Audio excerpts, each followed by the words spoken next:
Out of My Mind by Sharon Draper, Chapter 15. The next morning, we get the first snowfall of the season. Big, flat flakes fall outside the windows of room H5. Freddie zooms over and touches the window. Nice, he says. Mrs. Shannon rolls all of us closer so we can watch the snow accumulate on the grass and trees. It's really pretty. Even Jill seems to relax. We gonna play in the snow? Asks Maria. No, Maria. It's too cold to play outside. But guess what? It's getting close to Christmas. Maria cheers. I've heard it's some sort of a tradition around here to decorate this old styrofoam snowman, Mrs. Shannon continues. She makes a face as she pulls Sidney's head out of his box. Maria starts to hug it, but Mrs. Shannon stops her and says, I believe in the smell of fresh pine trees at holiday time, and real candy canes, and popcorn garland. Tomorrow, I'm bringing a real tree, and we're going to make it beautiful. Freddie and Carl slap palms. Maria looks disappointed for a moment, but she seems to forget about the snowman as Mrs. Shannon gives everyone a soft piece of chocolate candy. She wisely stuffs the meat back into his box. While Mrs. Shannon shows the rest of the class how to make paper snowflakes, Catherine and I sit together in front of the one clunky classroom computer and do web searches on communication devices. It's so slow. Sometimes it gets jammed up and stalls, and we have to reboot it and start all over. Room H5 always gets the big old leftover computers that the other classrooms no longer want. Catherine and I research all kinds of electronic talking and communication devices that have been designed for people like me. Lots of them seem as clunky and awkward as our room computer. Some look really complicated. All of them are expensive, crazy expensive.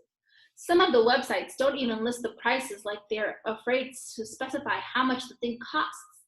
The devices that use standard computer keyboards wouldn't work. I'll have no way to hit the individual keys. I need something that would work with just my thumbs. We find adapted computers, talking boards that speak the words, push button systems, and even devices that work with blinks or head nods. Finally, we find something called a Meditalker. That looks like a possibility. It has spaces big enough for my thumbs to get into and millions of words and phrases built into it. I watch an online video of a boy about my age using one, and even though he clearly has no voice of his own, this little box lets him tell all the details of his recent birthday party. I get so excited that my legs start kicking and my arms start flailing, and I look like some kind of crazy human helicopter. Catherine prints out the information and tucks it into the book bag that is attached to the back of my chair. Good luck, Melody, she whispers as she leaves for the day. When I get off the bus after school, Mrs. V is waiting for me as usual. I almost twist out of my seat trying to point to my bag to let her know I have something important in it. Hold your horses, Mrs. V says. Since when are you excited to do homework? What's got you all in a tizzy today? I just grin and kick. After my snack of caramel candy first, and tuna melt last, and after Penny, who has just gotten up from her nap, eats her applesauce, Mrs. V finally pulls the papers out of my bag. Wow, this is exactly what you need, Mrs. V says, slapping the printouts onto the table after reading them. No wonder you're all fired up. Yes, yes, yes, I point. Then I point to the individual words. Talk to Mom and Dad. Talk, talk, talk. I'll do just that, just as soon as they get home from work, Melody, Mrs. V promises. I can hardly wait. While Penny watches Cookie Monster gobble carrots instead of cookies on Sesame Street, I dream of talking, talking, talking.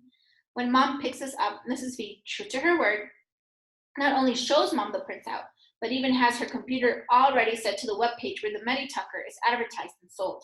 Penny sits on Mom's lap and keeps pushing computer keys, messing up the display, which is getting on my nerves. But Mom watches the video that shows people actually talking and cracking jokes and even going to college by using that machine. Mrs. V explains to Mom how this is exactly right for me, and Mom, instead of being practical and sensible and thrifty like she usually is, seems to agree.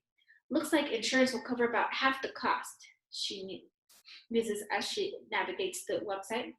Let me talk to Chuck. This is long overdue. Tonight? I ask from my board. Yep, tonight, Mom says, giving me a squeeze, but nothing happens right away in my world. Mom fills out the online application for the machine the next day and sends it in. I wait. Then we have to ask my doctor to fax in a prescription. I've heard of prescriptions for antibiotics, but for machines? That seems crazy. Who'd ever want this machine unless they need it? I wait. Next, we have to get approval from our insurance company. More paperwork and phone calls. More questions and answers. I wait. A parental financial statement has to be turned in. You've got to be kidding. Why do they make it so complicated? I wait. The medical form was missing one signature and has to be resubmitted. I wait. One last approval form from a school official has to be turned in. I wait. I realize I've been waiting for this thing all my life. Finally, on the Wednesday before Christmas, the Meditaker arrives. I need no other gift.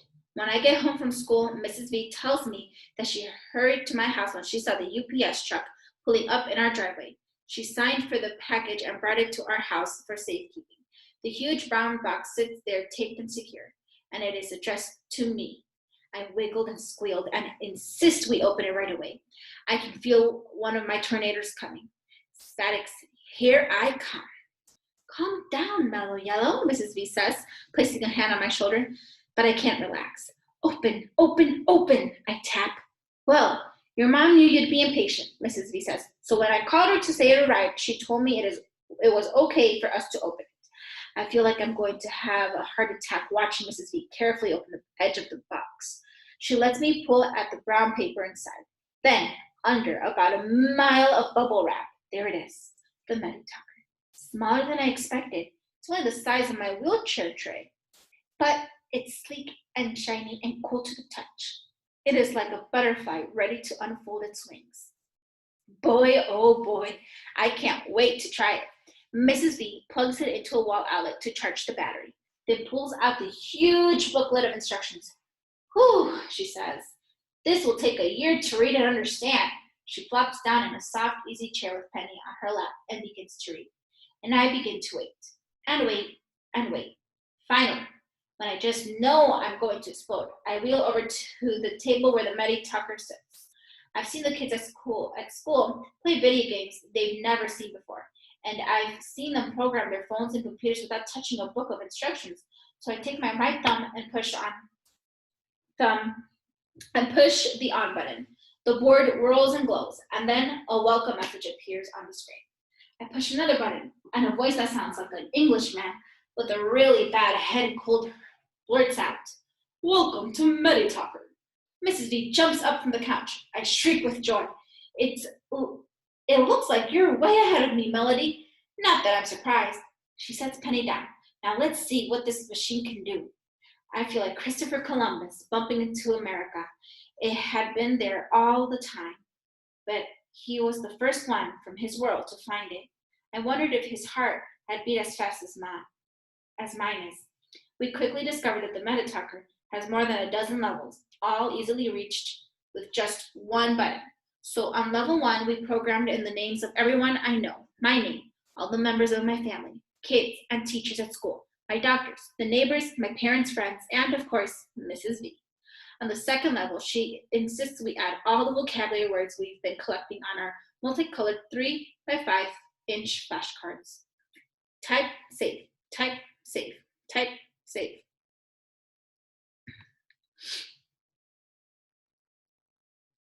Mrs. V's fingers fly as she keeps adding words for me.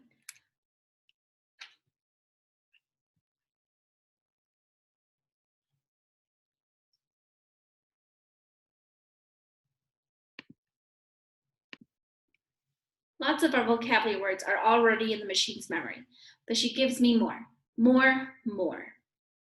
Nouns, verbs, adverbs, and adjectives, thousands of them, as well as cool sentence maker that is located on another level.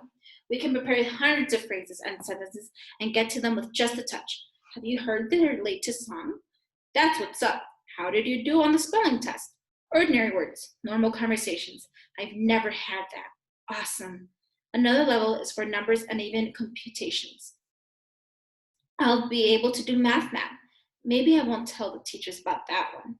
And there's a level full of corny jokes and silly sayings with room left for us to add more. Another level plays music. I can connect the device to a computer and download any song I want.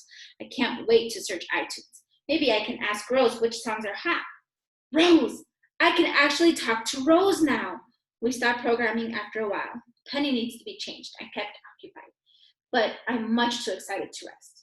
So after Mrs. V gets Penny set up with her dollhouse at the foot of the couch, we add even more words and phrases. Finally, she stops typing and says, "Would you like to try it out?" The room is absolutely quiet. I stroke the edge of the machine softly, then push 2 buttons. "Thanks, Miss V," the computer's voice said. She blinks real fast. I do too. She reaches for a tissue. We both need it.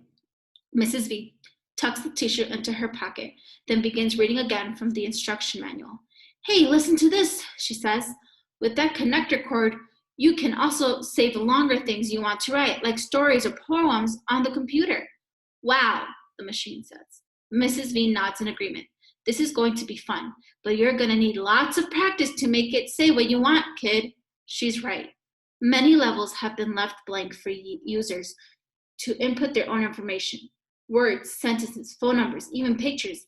Information can be typed directly into the machine, or it can be downloaded from a computer. It's a little overwhelming. "We can design this to fit you, Melody," Mrs. V tells me. "This will be your world, so let's take our time and make it exactly what you need." I am so happy. I almost feel like hugging the machine, but that would look silly. Instead, I name it. That's probably pretty dumb, but sometimes it's good to have something that nobody else knows but you.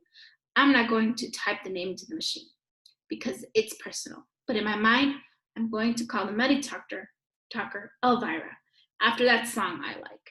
Yep, my heart's on fire for Elvira. While Mrs. V plays with Penny for a while, I continue to explore what Elvira can do. One of the first changes I want to make is the hello message and the voice that speaks to it.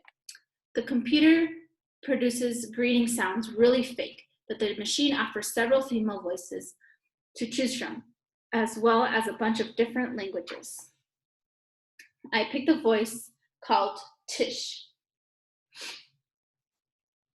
She actually sounds like a girl, not a grown-up.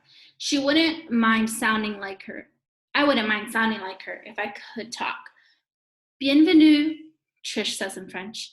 I know that means welcome. I push the button for German, and she says, "Willkommen." I even find something that sounds like "Funyi," which I touch the button for Chinese.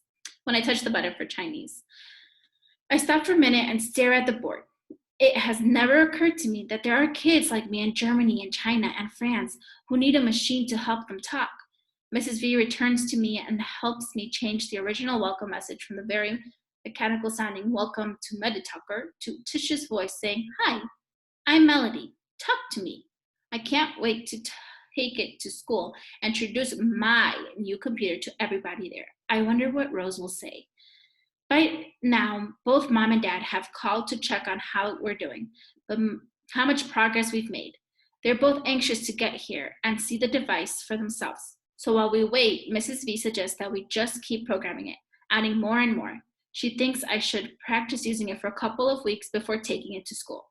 I don't really want to wait, but I have to agree with her that this is going to take some time. I want to be able to use the system to talk like ordinary kids. Sort of. So we return to words. I want to input thousands of them. Notebook, marker, homework, assignment, test, positive, negative, fingernail, nail polish, outfit, backpack, purse, scared, excited, purple. Then we type in more phrases, hundreds of them. To the mall, from a distance, in the middle of, as a result, the reason why. Lastly, we get some sentences, dozens of them. What time is it? What's up with that? You crack me up. I'm so excited. Before the doorbell rings. When Dad and Mom come in to pick us up, Dad is ready with his camcorder. His hands are shaking a little. "Show us how it works, honey," he says. I can't believe Dad is making a video of me saying my first words. It's almost like when he filmed Penny's first words. Well, not really. I type very carefully and push the button to make the machine speak. "Hi, Dad. Hi, Mom. I am so happy." Mom gets all teary-eyed and her nose gets red. She is looking at me all soft and gooey. When I think about it, I realize I have never, ever said any words directly to my parents. So I push a couple of buttons and the machine speaks the words I've never been able to say. I love you. Mom completely loses it. She bubbles up with tears and grabs Dad. I think he might be sniffing back a couple of tears himself, but he has recorded it all.